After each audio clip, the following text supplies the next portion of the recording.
একবার এক জঙ্গলে একটি ছোট্ট পাখি বাস করত। তার ডানা ছোট ছিল এবং সে খুব বেশি উঁচুতে উড়তে পারত না। পাখিটা আকাশের দিকে তাকিয়ে সবসময় ভাবত, ইস, যদি আমি মেঘের উপরে উড়তে পারতাম, তাহলে কতই না ভালো হতো। কিন্তু সবাই তাকে বলত, তোমার ডানা ছোট, তুমি উঁচুতে উড়তে পারবে না। পাখিটা হাল ছাড়েনি। প্রতিদিন সকালে উঠে সে নিজের ডানার শক্তি বাড়ানোর জন্য চেষ্টা করত। একটু একটু করে তার ডানা শক্তিশালী হতে লাগল। একদিন সে সাহস করে আকাশে উড়ল। প্রথমে সে বেশি দূরে যেতে পারেনি, কিন্তু সে থামল না। প্রতিদিনই সে একটু করে আরও উঁচুতে উঠতে থাকল। অবশেষে একদিন সে মেঘের উপরে পৌঁছে গেল।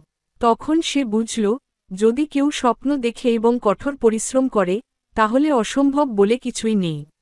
এই গল্প আমাদের শেখায়, যত বাধাই আসুক না কেন, কখনো হাল ছেড়ে দেওয়া উচিত নয়। স্বপ্ন পূরণের জন্য ধৈর্য, চেষ্টা এবং আত্মবিশ্বাসই যথেষ্ট। আপনার কোনো নির্দিষ্ট পাখির গল্প বা উপাখ্যান জানার ইচ্ছে আছে?